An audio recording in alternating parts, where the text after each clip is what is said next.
Ang next teen artist na may sweet riz ay sasabak daw na may bit-bit na inspirasyon.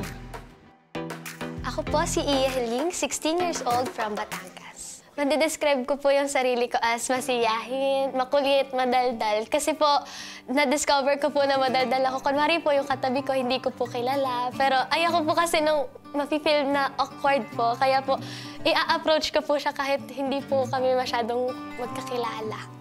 Sweet ito, Sia. Kanina ka pa nakasmile. Napaka-sweet naman at energetic ng vibe mo, Iya. Nakakatawa. Ever since, Mami, si Iya has been yan. Very cheerful, very energetic. Anong talaga? At 16 years old, tama ba? Masasabi mo ba, Iya, na nakaramdam ka na ng love? Hoy! Hoy, nandito Mami mo. Opo.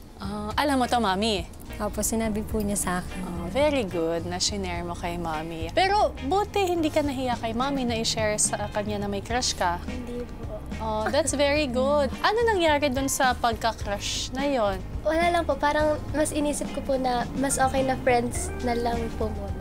Because? Kasi po, yun nga po yung advice po sa akin ni Mami na studies po.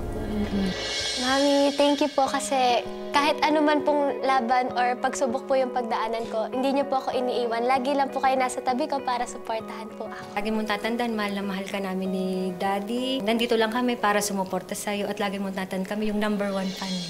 Sumali po ako ng The Voice Teens para po to sa family ko at para po sa akin dahil pangarap po namin na mapalabas po ako sa isang TV contest po.